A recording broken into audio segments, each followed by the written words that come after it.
This is the Work Smart Hypnosis podcast, session number 367, the best business advice I know. Welcome to the Work Smart Hypnosis podcast with Jason Linett, your professional resource for hypnosis training and outstanding business success. Here's your host, Jason Linett. When you really think about it, what good are the skills of professional hypnosis unless there's actually someone there to work with? Hey, it's Jason Linett, and this week's episode is all about helping you to better empower your hypnotic business. And it turns out when most people are starting what they're starting or even asking me questions, it's kind of amazing how often people keep making the same mistake. And by making the same mistake, they end up with the same unfortunate results. It doesn't go as well for them as they would like. And yes, I'm being a little cryptic here because this is what this week's episode is all about. Not only am I about to reveal one of the biggest mistakes people make, really honestly, in any business, not just hypnosis, but this is a hypnosis podcast, so let's talk about it from a hypnotic standpoint. But also, too, on top of that, let's completely reveal a few specific strategies that many of you, actually, I'm certain all of you, could start to put into use right away. If you need more help growing a successful, thriving hypnotic business, check out a simple website, hypnoticbusinesssystems.com. This program is an all-access pass to my hypnosis business training library. It features done-for-you materials that you have full permission to put your name on and produce as your own, step-by-step tutorials, and it really helps you to take the guesswork out of exactly how to build a successful practice. And plus, it's a program we keep adding new content to. A little while ago, we added a segment specifically on money management, because what good is the income that comes in if you don't also have a good way to hang on to it as well? So if you need help growing your hypnotic business, whether you're brand new and just getting started and you want to shortcut that learning curve with strategies that have actually been proven to work, or if you're already out there and yet kind of burning out and running a business that looks like everyone else's and you're realizing there's greater potential, we got you covered as well. So check it out at hypnoticbusinesssystems.com. And with that, here we go. This is session number 367, the best business advice I know. Let me kick this week's episode off correctly, though, with a bit of a disclaimer, in that the first thing I'm about to talk about is specifically medical networking. And take note, this episode is not 100% about medical networking, but to start off by talking about medical networking, it reveals the problem to you in a much simpler way. So here's the story. In another group that I'm just a member of, this one, it's not one that I run, it's one of the other free groups that's online, someone asked the question about doing direct mail to doctors. The conversation then went along to the path of what should I bring to a doctor's office to introduce myself and ask them to send me referrals. And let's kind of chunk up here and describe exactly what they were doing and why. I'm not going to say it's not going to work, but why you might run into some conflicts. It would be that to these people, you're a stranger. And can I ask you a question? How much of your email do you delete before you even open it up? How many pieces of mail do you receive that you never even open the envelope? You just rip it up and it goes straight in the trash? And do you see how by reaching out to someone cold, and that's really what this episode is all about, by reaching out to someone cold, you're a stranger, they have no rapport with you, and respectfully, or really disrespectfully, it doesn't matter how pretty your trifold brochure is, they're probably not going to talk to you. In fact, even better is we're using the metaphor of a doctor's office. They hire people specifically to stand in the way, to make sure the doctor's time is being used for the more valuable doctoring things, which I'm sure there's a much more professional term of. So do you see the challenge is you're going out to a cold audience? And let's kick this off. What is the best business advice I know? Make use of the audiences you already have a connection to. So let's talk marketer speak for a moment. There's cold audiences, and then there's warm audiences. And here's a simple way of describing this. If you have never heard of me before, and this podcast episode is your first time ever hearing my name or my voice, you're a cold audience.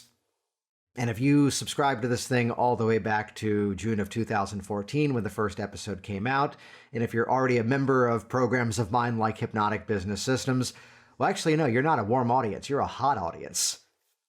Damn, you're attractive. No, it's because you've already done business with me and we're no longer in that, cold traffic acquisition sequence. Again, I'm going to do my best to avoid marketer speak here.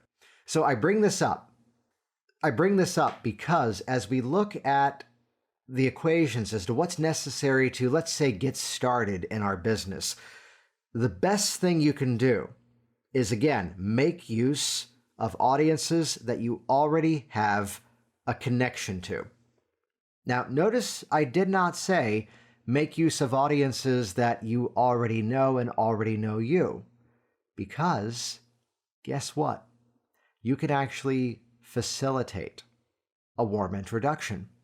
So this happened the other day, and I think this was actually in one of my communities, that someone said, I have a client who works for XYZ company, and he said that what I do would be a great presentation for the group, and they have several opportunities where they bring in speakers. And the suggestion from the client to this hypnotist was, you should call them and introduce yourself. And then they posted in one of our groups, what should I do?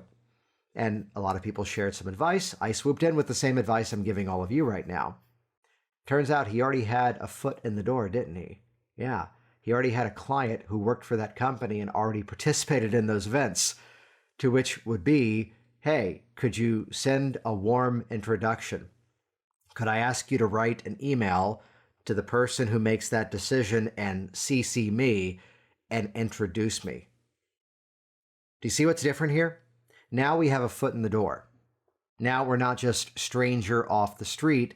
Now instead, we are riding someone else's authority, even if it's another coworker, and using that as a mechanism to begin a conversation. I'll give you an example of this, of my own. And this is an example that is in a business that I'm no longer in. I've since officially, as I say, retired myself from it. But remember, if you've followed my story, part of what I used to do was work in backstage production management for professional theater. And then I saw a stage hypnotist. I thought, oh, that's cool. And that's part of how I began as the stage hypnotist. Eventually took a hypnosis certification program just to better understand how what I was doing actually worked. And yes, was the smart aleck in the back of the room thinking, I'm not going to do this therapy stuff. I just want to do shows and entertainment. And then seeing clients is basically the only thing I did for the next 10 years running from that point forward. So it's where I had the foot in the door already with the theater world.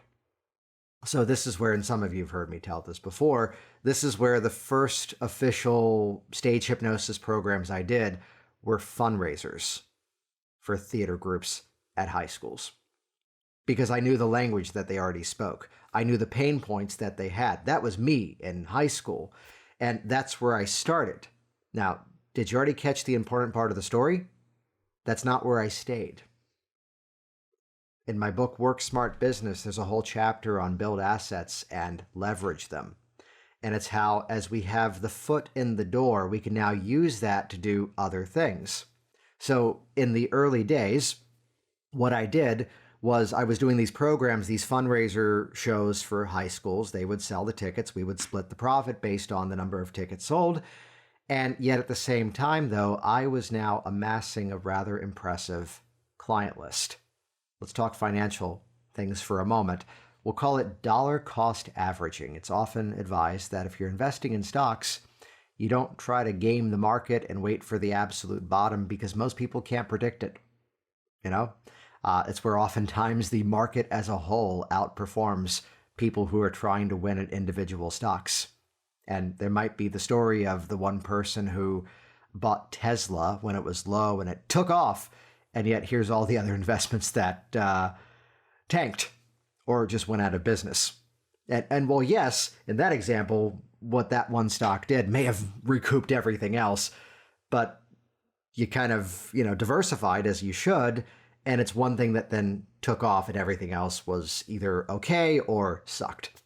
So I bring that up by way of a metaphor here because dollar cost averaging, let me be very transparent with you. Let me throw my former community under the bus here.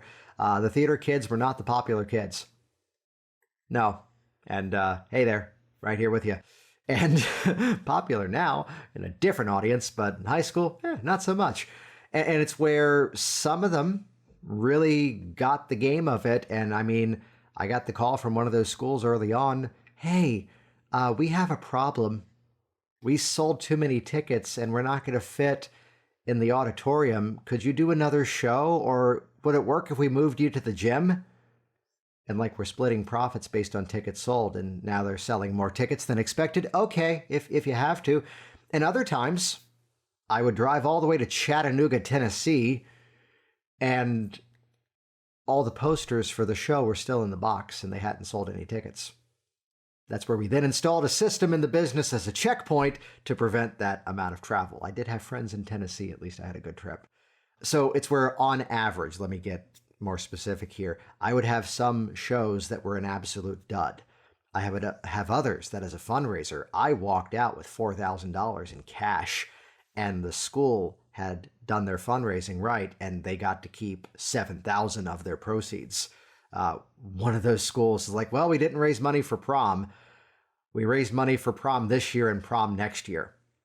But here's the thing, and this is why I kind of stepped off the path here for a moment to talk about this high school strategy, because that's what gave me the client list.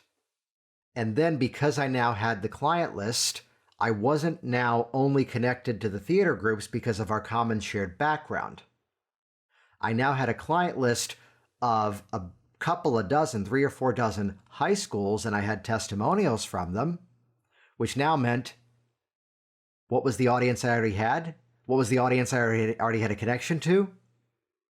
I had a connection then to high schools, and I didn't have to go to the micro niche. So this is where we often hear pick a niche, pick a specialty. Niching is a startup or an expansion strategy.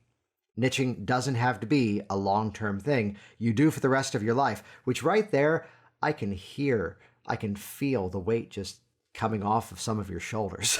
Because that's why so many of you are terrified to pick a niche, which is like, what if I pick the wrong one? And take it from someone who has changed his specialties and changed his audiences many times over the years.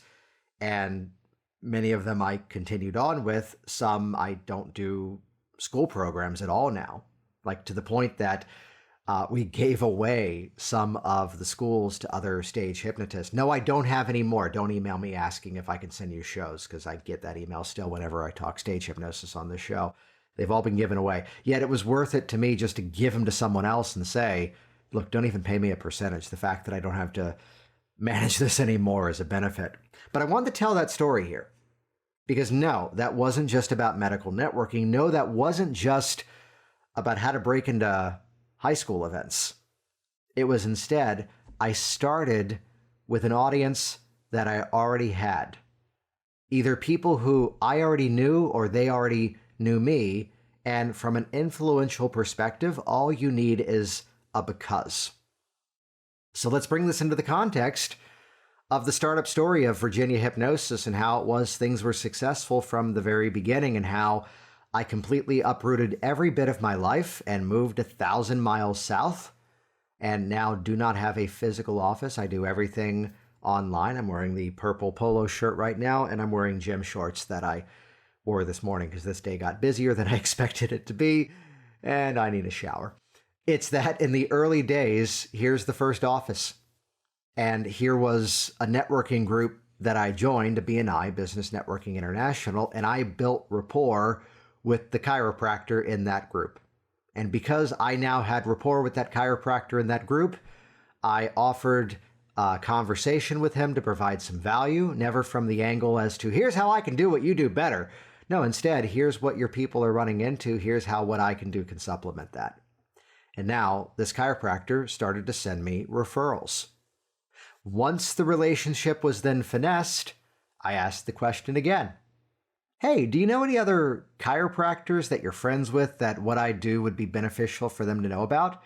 He goes, oh, yeah, let me grab you a sheet of paper. And he writes out their names, their email addresses, their phone numbers. And I go, this is great, but could I get you to keep it? Let me take a photo of it with my phone, though. Could you actually send a warm introduction to these people and just, write like a sentence or two about things that you've already seen that I've done that have helped your patients? He goes, oh, yeah, absolutely, no problem. Do you see the sequence? Start with the audiences you already have or the audiences you already know, establish that relationship, and then use that as an expansion strategy with the biggest question you could ask in any business: who do you know? And by doing so, what this does is it begins to expand your network. Here was the moment that I walked into, get ready for this one, I walked in to the dentist in my building, the original Virginia Hypnosis office, and struck up a conversation with the person who I thought was the dentist, but no, he wasn't.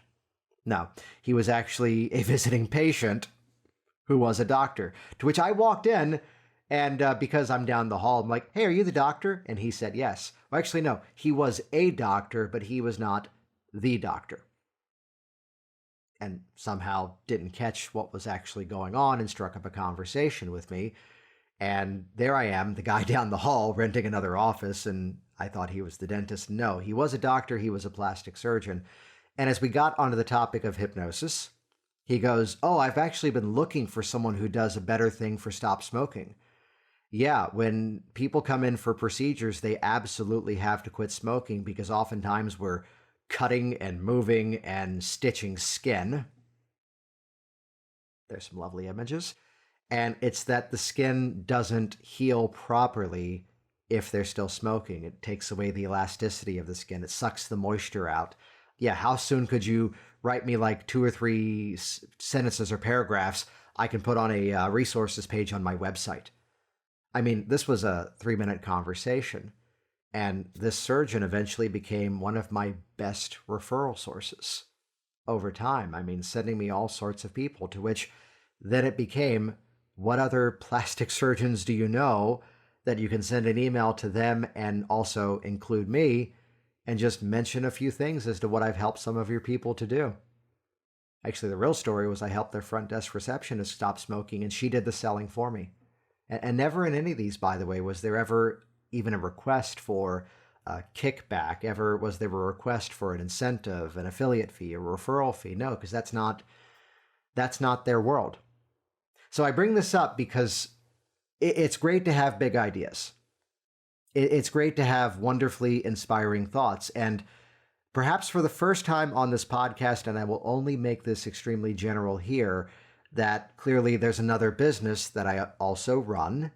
And it's where if you track some of what I've been up to in the last couple of months and things I participate in and events that I go to, part of the reason is yes, there's some educational things I've been needing in terms of I've always had the skill of growing my business with technology, yet there was the need to grow the business with people. And by participating in these things, I want you to hear this carefully, it put me in the room with people who should be in that other program that I also do. So, in the words of Kevin Pollak, actor, comedian, partial ocular albino from Wayne's World 2, the father-in-law on Marvelous Mrs. Maisel, and used to host the podcast, The Kevin Pollak Chat Show. Of course, his most important credit is one of the blurbs in the back of Work Smart Business, the book that I wrote. If you're not creating, you're waiting. So what can you do to create a connection, to create a rapport? So let me, in the final moments of this week's episode, though, start this off with the easy path to victory. Who's the doctor that you're already seeing? Strike up a conversation. I don't think I've ever told the story in a podcast, which means now I have to go there that I've hinted at it. It's a class that I taught maybe in 2014. And sadly, the student that I'm telling the story of who made the really amazing joke unexpectedly passed away. And he was deep down an incredible guy. And I always think, wonderful thoughts of him as I tell this story, which was that I mentioned I had recently switched insurance, and I always somehow freak out a doctor because I go in for a physical every year, because they tell you you're supposed to, and I do. And I go to the dentist twice a year, mostly because that's what you're supposed to do, and preventative care is covered by my insurance. So, hey, game on, let's do this. And if they can catch something early before it becomes a big issue, that's always better, right? So I go to, which my best experience with a dentist was, it was a new dentist, and he looks at me and he goes, "Oh, you're a hypnotist. Are you more Ericksonian or more Elmanian?" And honestly, I did not like him much as a dentist, but I never left that practice until I moved to Florida, because it's like, oh, he gets hypnosis, and referrals were gorgeous. So I go to this doctor for a physical, and we like to call this how not to build rapport. The doctor says to me at the end of it, "Oh, what do you do for a living?" And I explain what I do. He goes, "Oh, that's interesting. Yeah, I know there's some research that backs that up, but none that I've actually seen personally, so I would never refer to that." That's his version of bedside manner. This is not a story about doctors. This is a story about that one doctor. To which I responded, "Well, I can see that perspective. I tend to lean on the fact that there's tens of thousands of peer-reviewed journals that are online, and I'm mostly here for my healthcare. I'm not just here for my business, but the good news is you have competition, so I guess I can move to someone else next time." Which that was the end of the meeting, and that was the last time I saw that doctor, to which I will censor what the student said. And I love this guy. I miss him. He goes, "So just basically Jason's willing to get the prostate exam over and over and over until he gets a decent referral." And he makes a specific gesture with his hand, with his finger, that is telling you all a story. Now I'm like, no. But let's be fair, the new doctor sent me referrals, so take one for the team. All right, and on that note, so start with the people that you already know. And it's where, as that relationship, did I really just go there on this? Yeah. As that relationship is established, now ask, who do you know?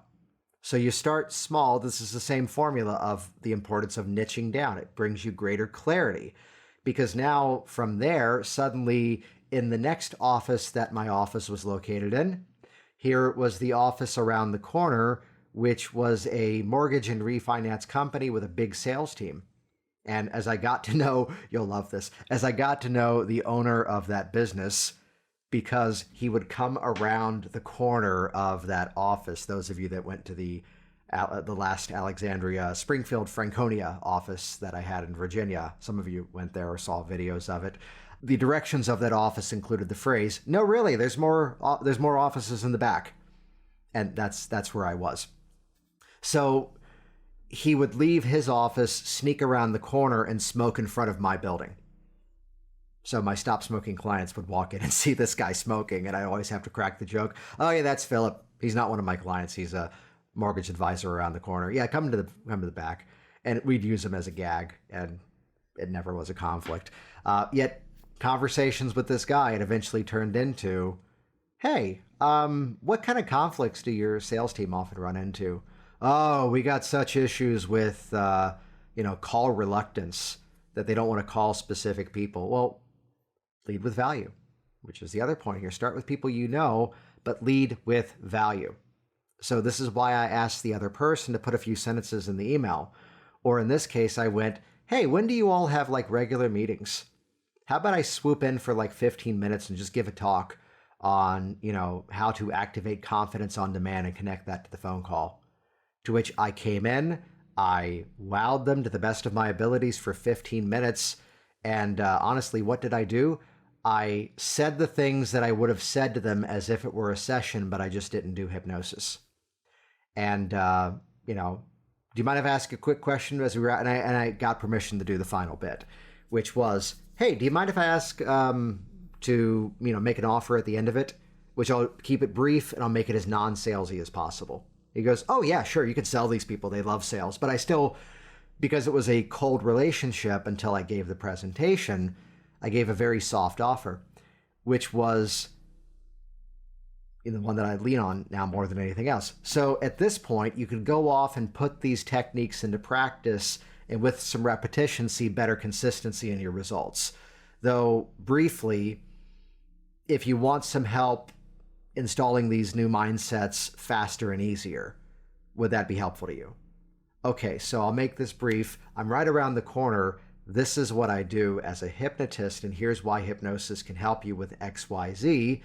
So I'm here in your office, so let me make this simple. Just come talk to me after the event, and we'll set up a time to have a conversation. Half of the people became my clients. So what did I do there? I took a cold room and I turned them into warm by giving them value. Then I made the offer. Right there should be your other big takeaway of this week's episode. And this is why we hate it when a stranger drops into our messages and starts to try to sell us something. This is why so many of us have moved away from LinkedIn, because that's done there even worse than on other social media platforms. This is why we delete most of our email without opening it. This is why we rip up the junk mail without looking at it.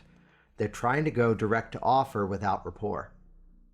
So what's the best business advice I know? Warm up a cold audience and start with the audiences you already have a connection to. So some of you are coming from other industries and you have other professions perhaps. If you have permission to make contact with those people, all you need is a because. Here's the work that I've done up until now, and because I've recently learned this, and because I now know how to do that, that's why I fill in the blank. Start with the people you know. Do not try to do this as an island to begin with, and you can take any cold audience and make them warm over time. You might find a Facebook community, a Facebook group of people who kind of like the story of what I've been up to, are people who could be your clients, and in a very non-salesy way, swoop in, and we teach strategies around this in the program, but teach strategies to actually begin to provide value. And it's where people are smart and they'll figure it out on their own, and they get to be the ones to reach out to you. When instead, some of you have seen Kay, Katharina is my virtual assistant, my rock star admin, and she is fast and furious at deleting people out of Facebook groups who swoop in and their first post is a sales. No, I hate that stuff too. That's why we don't do that. So take a cold audience, convert them to warm, find a way to get that warm introduction. That's the path to victory.